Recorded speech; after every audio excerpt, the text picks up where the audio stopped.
Munishi, who is the International Secretary of Chadema, Chama cha Demokrasia na Maendeleo. Is that so?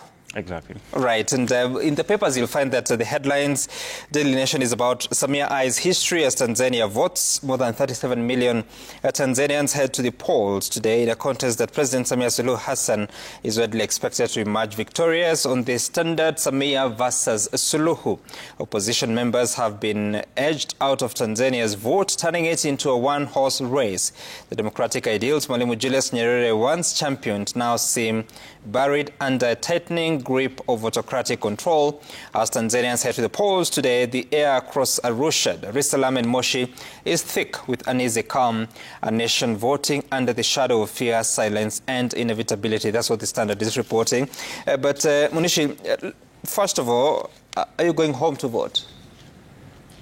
To vote for what? There is no election in Tanzania. What do you mean? If you are conducting an election, people are presented with different choices, isn't it? Yeah. And right now in Tanzania, there are no choices. It's like you're going in a restaurant. You should get a menu. You choose, but Tanzanians don't have that menu to choose. So there is no election in Tanzania. It's just, if I may sum up properly, it is like a coronation ceremony. Coronation, you call it.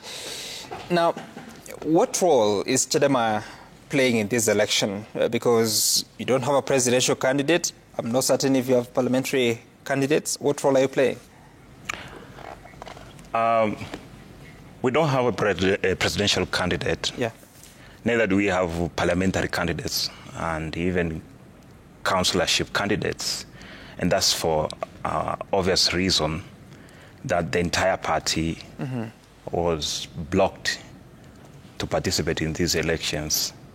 And therefore, we don't have any specific or any particular role in these elections. If we are to play a role at this moment, is to tell Tanzanians what they should be doing as far as whether this is an election or it is something else that doesn't resemble an election. And this is what I'm doing now. And in the Constitution of Tanzania, are there provisions where a political party can be barred? And when that decision was taken, have you seen justice? Unfortunately, the Constitution of Tanzania provides just what in legal terms they call a lacuna, or there are loopholes that they are within the Constitution itself. Right. The Constitution establishes just an independent, not independent, electoral commissions and powers the electoral commission to do whatever they can do. Yeah. And their decisions cannot be questioned anywhere. Okay? So if you're asking, have you seen justice anywhere? You cannot see justice in Tanzania in the current framework of things. You have a vivid example. We have been kicked out of the electoral process. Then the third opposition party, or the second opposition party in Tanzania, the ACT Wazalendo, tried to field the candidate, the presidential candidate. The presidential candidate also for ACT Wazalendo was kicked out. They tried to go to the court, and up until now, the court has not done anything about the contestation made by the ACT Wazalendo. Right. Presidential candidate, and today is what is purported to be a voting day. Whether that is justice or something, then I leave it to the public to see. And all this time, as you wait for progress in the courts, there are no stay orders even on the decision of the commission? There's nothing like that, because the commission makes those decisions under the directives of the incumbent president. They are not independent decisions. They are just being ordered, do this, and they do. They have to comply. Is that how things should work? That they take instructions? Is there a framework that requires the commission to be independent? You might remember, these are the things that we as a party have been pushing, and that's why we came with a campaign that no reforms, no election. And sometimes people might not understand even the real meaning of this. No reforms, no election. If you don't make such reforms, you will never have clear, clean, just, fair, transparent elections. So since there are no reforms that have been made to provide an independent electoral commission that can make their own decisions uninterfered by anybody, including the president, for example, then you don't have one independent electoral commission in Tanzania.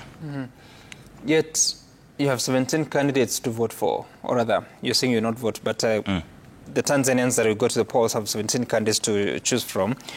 What are the possibilities that whatever happens, it will be a credible outcome? You're saying 17 candidates. Ask who are these candidates? Are they real candidates with a clear aim of competing in elections, or these are just proxy parties elevated by the ruling party to assist them so that the election can be seen as a competitive and participatory, because there are other political parties or opposition parties that have taken part to produce these 17 candidates. In reality, these other parties, if you ask, they are not political parties. These are proxy parties, briefcase political parties. Some of them don't have offices in Tanzania, okay? They don't operate, they don't have even a membership anywhere in the country, yet they are called political parties, and all of a sudden, because it is an election season, they have just been resurrected from wherever they have been to fill the candidates. You ask where the resources, where are they getting those resources? Obviously, they have been funded by the incumbent. As I said, the clear aim is to show that this is a competitive election, while the real candidates are out of the game. So what options do you have as Chadema, but also as Tanzanians? This is not the end of the game, okay? The options are for Tanzania, or we as Chadema, to continue pushing for those reforms that we think are necessary to happen in the country, so that in future we have elections and Tanzanians can decide who to lead them, not as the way they are, the way the current framework is, because they don't have a choice. They don't have a choice, and therefore the only option is to ensure that those necessary reforms have to happen, and that's what we as a party will continue to do. And maybe I should say, it will no longer be a no reform, no election thing. It is the entire system in the country, changing the entire system of the country, or governance system of the country. And this has to be enshrined by the Constitution. And in this case, it will be pushing for a total constitutional change in the country, and in which the electoral system will be just a smallest component. Yeah. There was an attempt to change the Constitution close to 10 years ago, isn't it? And what is the status with that? Any progress made? That process was killed by the ruling party, because they knew what was proposed, the draft constitution that was proposed by the Wananchi through the Judge Warioba Constitutional Reform Commission. They were good proposals, which in turn were dangerous to the ruling party. And because they were the majority in the Constituent Assembly, then they decided to kill that process entirely, because if it continued, they knew that they were going to be kicked out of power. Yeah.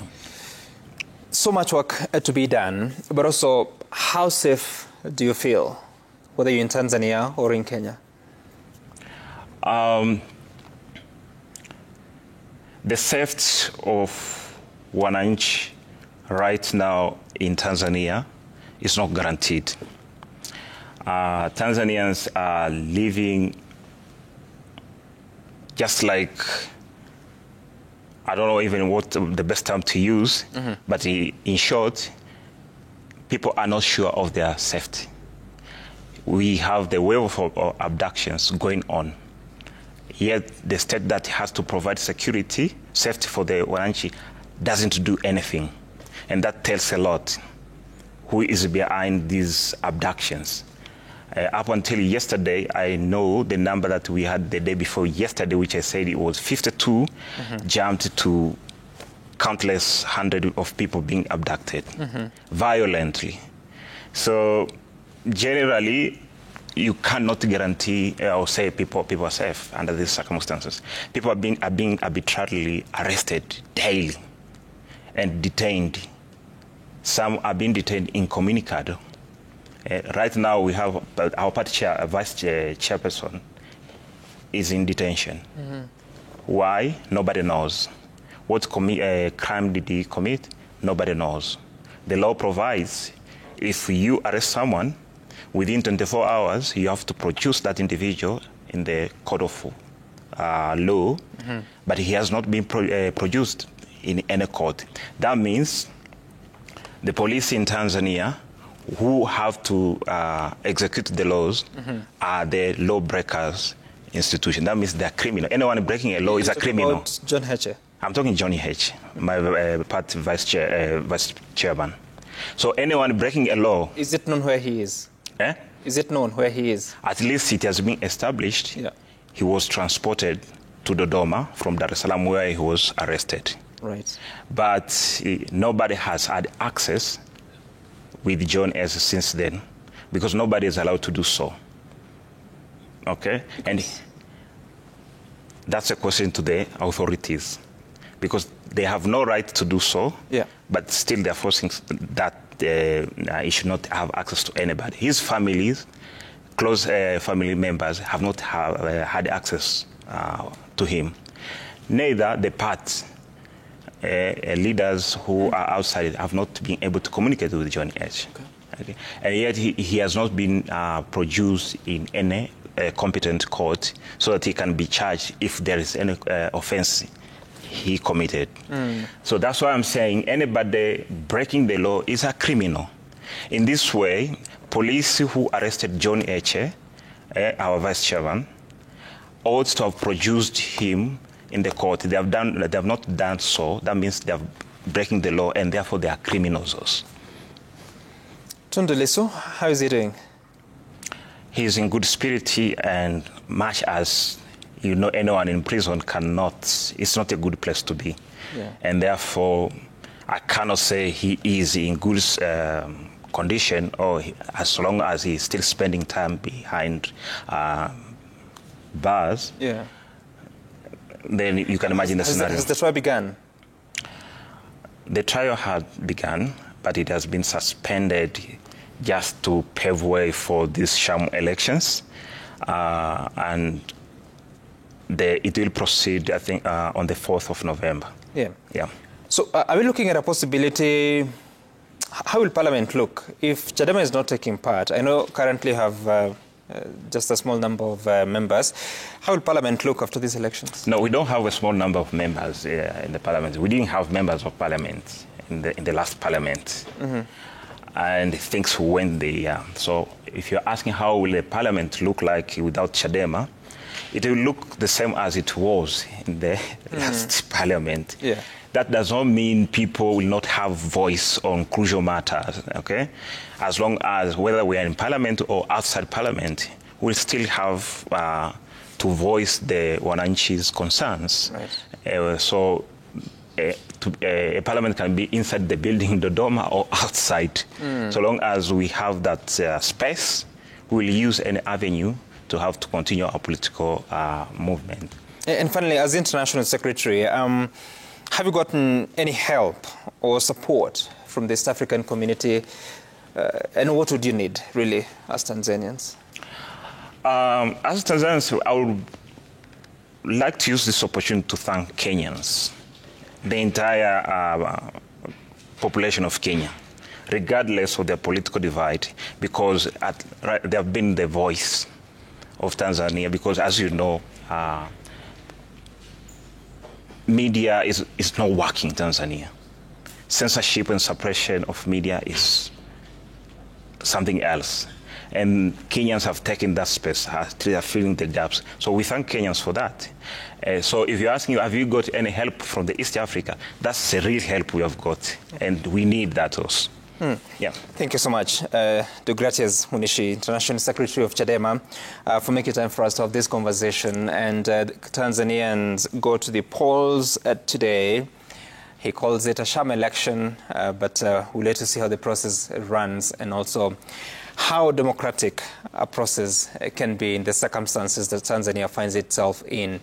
Before we transition to the next